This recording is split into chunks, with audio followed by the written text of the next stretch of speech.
Voici les Kanaks, les premiers habitants de cet archipel découvert en 1774.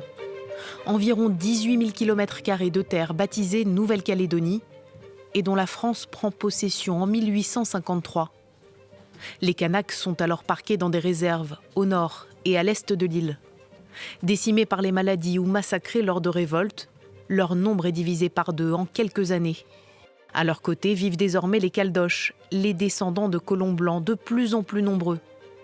Au milieu des années 60, avec l'explosion du cours du nickel, les habitants s'enrichissent, mais les Kanaks, eux, restent en marge. Dans les années 80, le territoire s'embrase. La question de l'indépendance devient alors centrale. Deux camps s'affrontent, les loyalistes Caldoches et les indépendantistes Kanaks.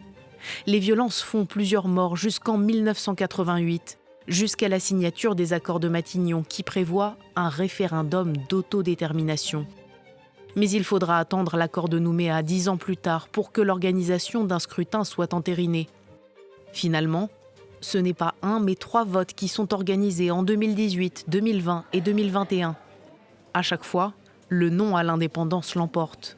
Mais les résultats font débat, car sur l'île, tous les habitants n'ont pas le même droit de vote. L'issue du scrutin n'est donc pas toujours représentative. Pour les élections provinciales, par exemple, seules les personnes inscrites sur les listes électorales avant 1998 et leurs descendants peuvent s'exprimer. Une restriction considérée comme essentielle par les Kanaks qui disent vouloir se préserver d'une recolonisation, mais qui exclut un électeur sur 5.